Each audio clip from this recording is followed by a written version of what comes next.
tu compromets son avenir. Les arbres meurent, les rivières tarissent, protégeant la vie, souvent notre environnement en péril.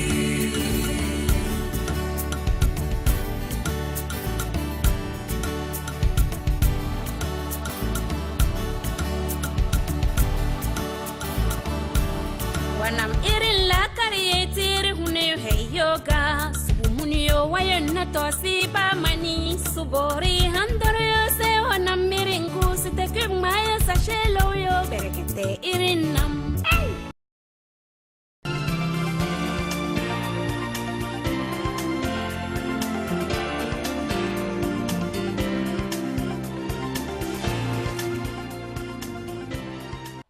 Avant de recevoir William Apollinaire Tchoki et son invité, Josia Dossou Bodjrenou, président de l'ONG Nature Tropicale, nous allons suivre d'abord ce reportage témoin.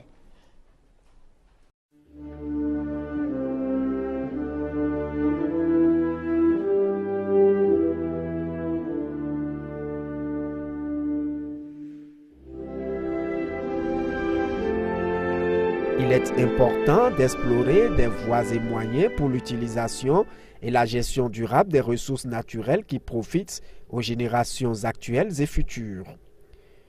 Pour faire face à cette question cruciale, le ministère de l'Environnement du Japon et l'Institut universitaire des Nations Unies pour l'étude avancée de la durabilité ont conjointement initié l'IPSI, l'initiative Satoyama. L'IPSI a été créé en 2010 afin d'entreprendre et de faciliter un large éventail d'activités à mettre en œuvre les concepts de l'initiative Satoyama par des diverses parties prenantes.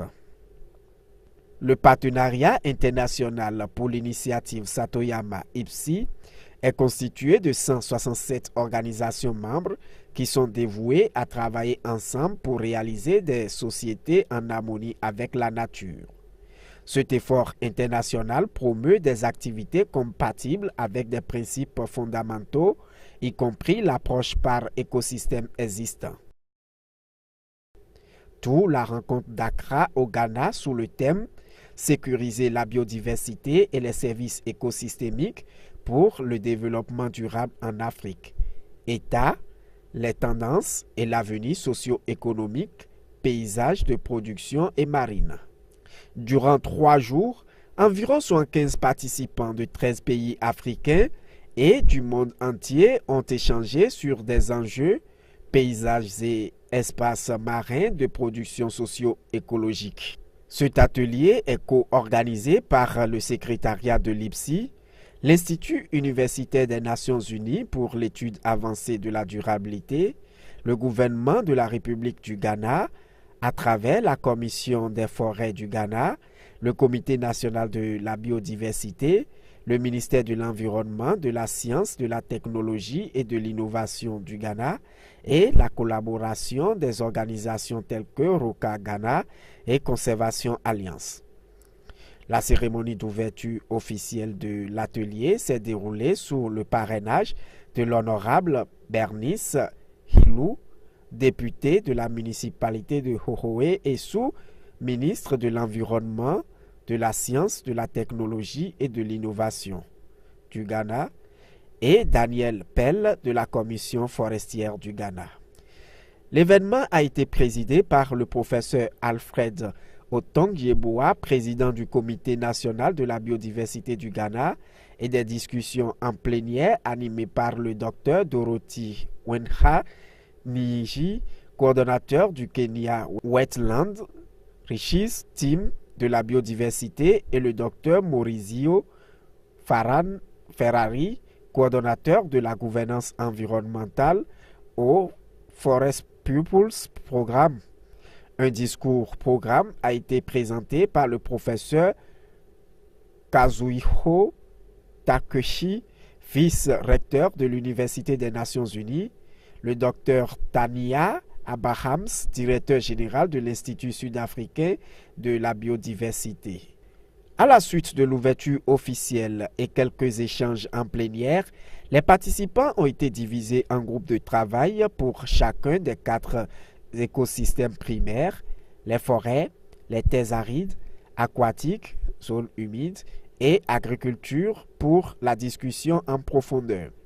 Les résultats de chaque groupe de travail ont ensuite été portés à la session plénière de synthèse et de leçon globale.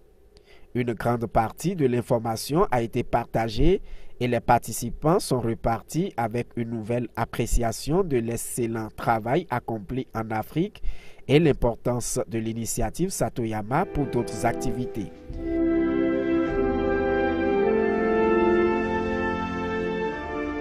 Des visites de terrain sont aussi organisées à l'intention des participants sur divers sites pour leur permettre d'appréhender quelques problèmes environnementaux et de réfléchir sur d'éventuelles solutions.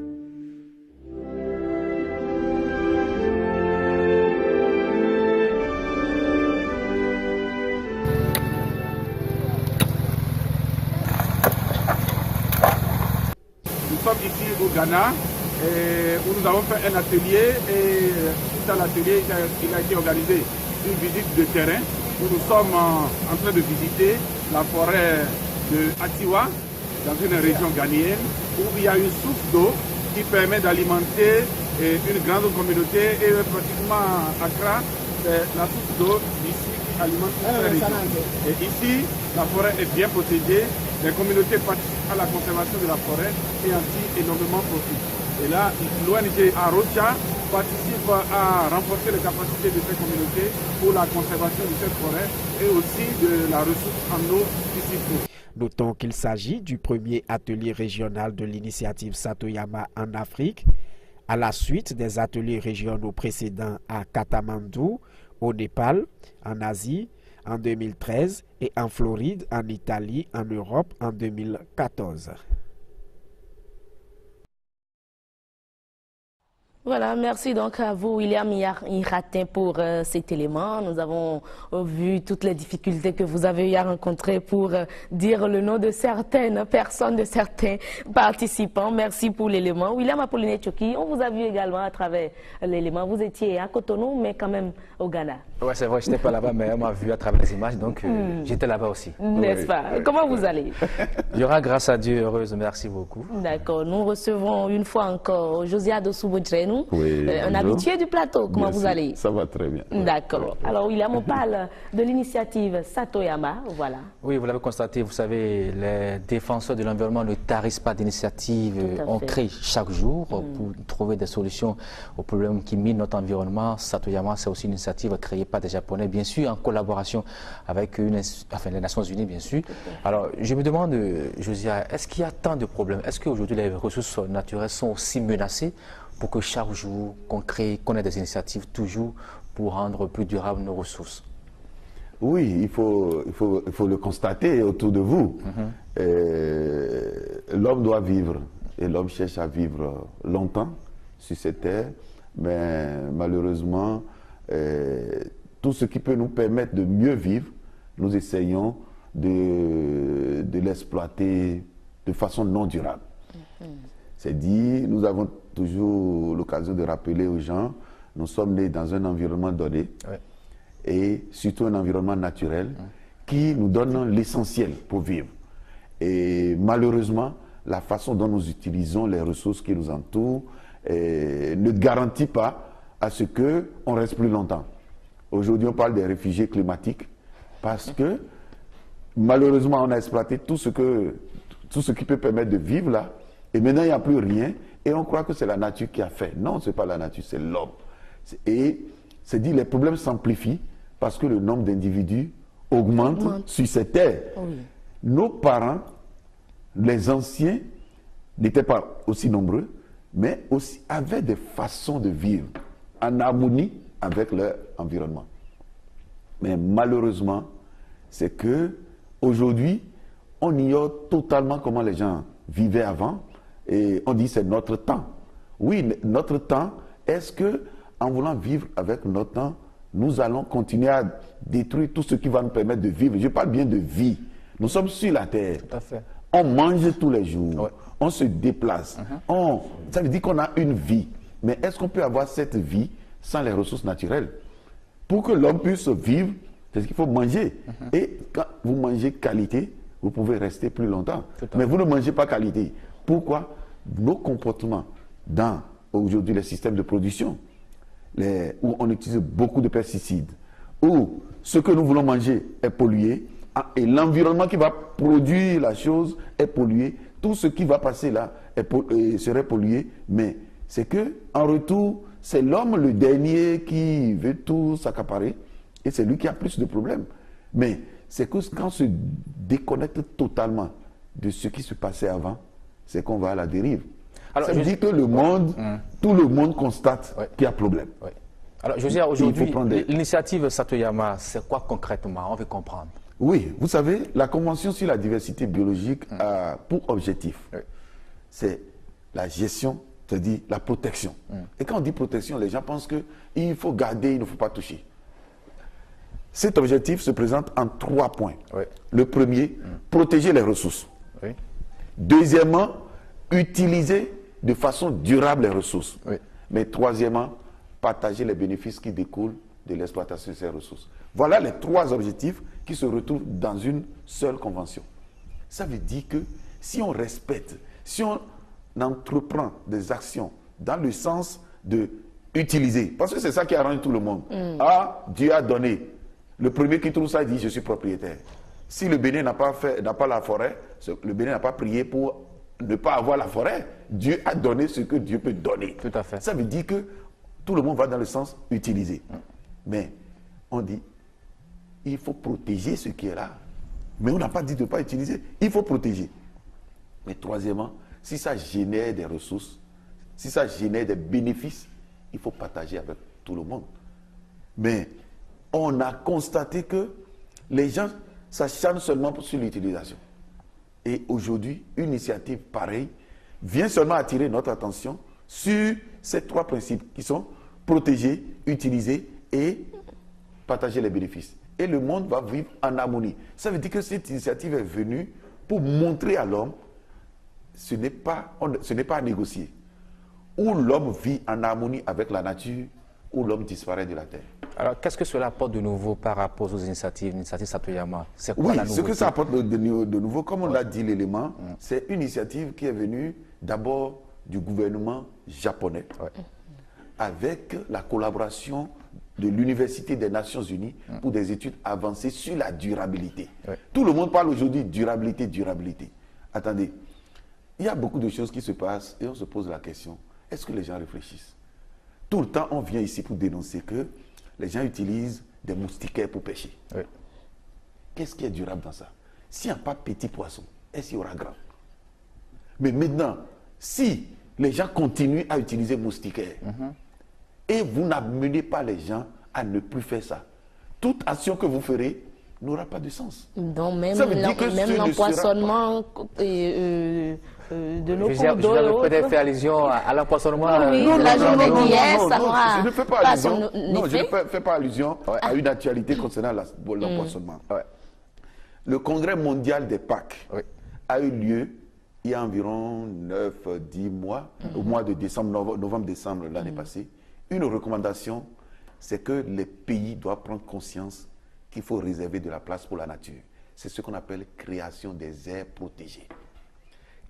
Attendez, si vous ne laissez pas de l'espace pour la nature, vous ne mettez pas des garde-fous pour conserver quelque chose quelque part, vous pouvez en tirer profit quelque part. Si vous revenez à l'actualité, vous mettez des poissons quelque part. Ou le lendemain, les gens doivent aller utiliser des moustiquaires pour pêcher.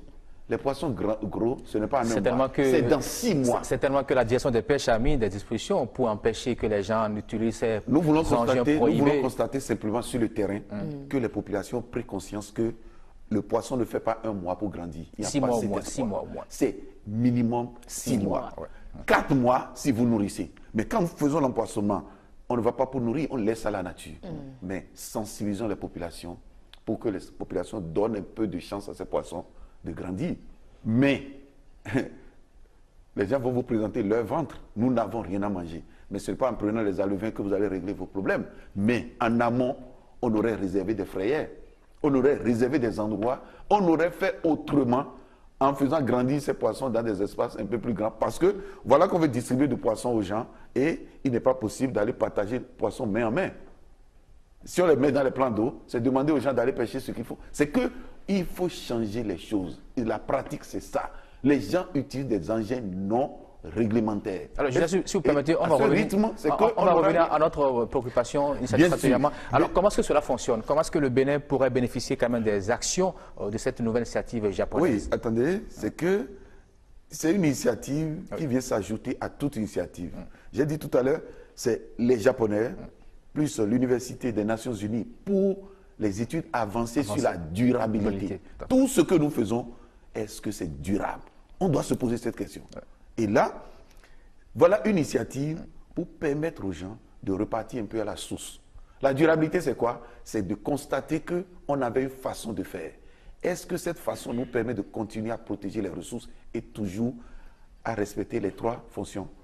Conservation, utilisation et partage des bénéfices. Et là, c'est qu'il y a des expériences à travers le monde. Dans toutes les sociétés, il y a certaines expériences. Et cette initiative, vous avez demandé comment ça fonctionne, c'est permettre de partager ces expériences. Des expériences que nous avons, mais et que nous ne prenons pas comme sérieux. Une expérience béninoise, par exemple, c'est par exemple la présence des forêts sacrées.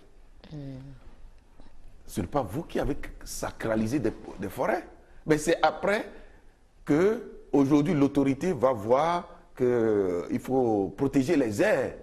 Mais vous savez, au Bénin, on a créé que 2 parcs. Mais tous ceux qui sont venus après, là, il y a 50 ans, 40 ans, jusqu'à maintenant, là, on a créé combien? À part les 2 parcs qui existent. L'initiative Satoyama veut montrer qu'il y a des choses qui existent, mais veut appuyer des gens à aller plus loin. Les parcs sont créés, ce n'est pas la fin du monde. Les hommes qui viennent pour les gérer doivent travailler pour que ça soit mieux géré. Mais deuxièmement, c'est qu'il faut créer de nouveau. L'initiative Satoyama veut accompagner les gens à voir des choses positives qui existent et s'inspirer de ça pour aller plus loin. Les forêts sacrées, les sites sacrés, vous voyez tout ce qu'il y a autour. Quand on dit sacré, ça fait peur. Et quand les gens disent, ah, parce que ça fait peur. Ah oui, mais la loi fait peur. Si tu n'avais pas peur de la police, tu ne vas pas respecter ce qu'on appelle loi. Si on dit de ne pas pêcher les poissons avec des moustiquaires, avec des engins prohibés tels que les mélopoconou et autres là, si tu continues à faire, mais si tu sais qu'il faut le faire à visage découvert, fais-le en journée, personne ne t'inquiète. Mais pourquoi tu te caches pour le faire? Pourquoi tu le fais tard la nuit quand il n'y a pas de monde? C'est que voilà des pratiques qui sont mauvaises. L'initiative Satoyama accompagne les gens à comprendre ce que vous faites ne va pas dans la durabilité. Changeons ensemble. Mais de façon pratique, au Bénin, comment ça va se passer? Est-ce qu'il y a une feuille de route? Non, ce n'est pas une question du Bénin. J'ai dit, un gouvernement a pris une initiative pour accompagner ce qui se passe au niveau mondial. Maintenant, c'est au pays. D'abord, c'est beaucoup plus orienté vers la société civile, pour que la société civile puisse jouer son rôle. On pourrait vous demander qu'est-ce que Nature Tropicale a pu démontrer à cette rencontre de Ghana. C'est que nous avons beaucoup d'expériences de part et d'autre au niveau du monde qui ont besoin d'être partagées. Au niveau de cet atelier qui s'est passé au Ghana, Nature Tropicale a quand même montré, nous avons fait un peu la promotion de ce que vous êtes en train de faire ici et peut-être que vous ne voyez pas la portée. Réservez 15 minutes pour l'environnement chaque jour. L'impact est très grand.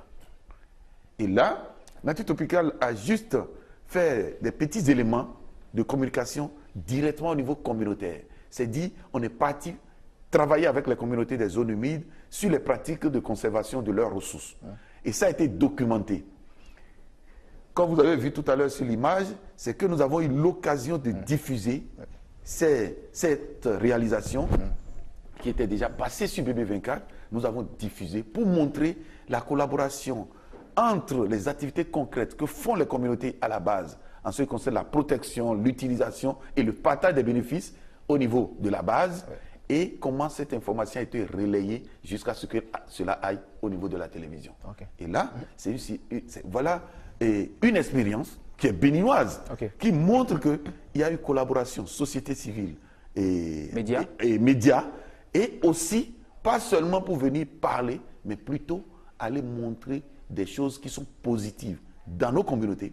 Et cela va aider d'autres à prendre des initiatives. Deux bons résultats qu'on a eu dans ce sens, c'est que au niveau des participants, les gens trouvaient que c'était quand même formidable qu'on réussisse aujourd'hui à faire parler des dignitaires,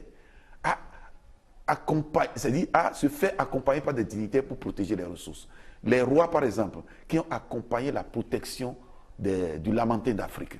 Ce n'est pas commun, ce n'est pas connu même du Béninois. Mais maintenant, ces rois ont participé à faire des actions, lutter contre l'utilisation des filets à maille réduite et sensibiliser les populations. Et avec leur influence du sacré qui se trouve autour, c'est que ça a aidé beaucoup de gens à avoir plus peur à protéger que à éviter le forestier. Est-ce qu'il faut tout rendre sacré au Bénin? Non, ce n'est pas une question de rendre sacré. C'est qu'il faut reconnaître à chacun ce qu'il fait pour accompagner la protection des ressources. Alors, je disais, on me dit que le temps qui nous est imparti Le chef d'édition Assome Gaba. Gaba nous dit que le temps est déjà fini. J'espère qu'on va revenir sur le plateau par rapport à, bien sûr, l'empoisonnement. Vivement quand même que les responsables au niveau de la direction des pêches acceptent de venir sur le plateau pour qu'on en parle. Comment est-ce que l'empoisonnement a été fait? Est-ce que cela va durer dans le temps? Est-ce qu'on a interdit l'utilisation des engins prohibés? C'est très important. Je crois qu'il faut aussi cela de la partie pour qu'on fasse une émission. Parce qu'il y a eu des propositions tout à l'heure. Tout à l'heure, voilà. Merci beaucoup, José de Sobodjano. Merci aussi pour l'initiative à Satoyama. J'espère que les Japonais aussi viendront aussi au Bénin aussi voir ce que nous faisons pour nous accompagner, bien sûr, pour la protection de notre patrie. Merci.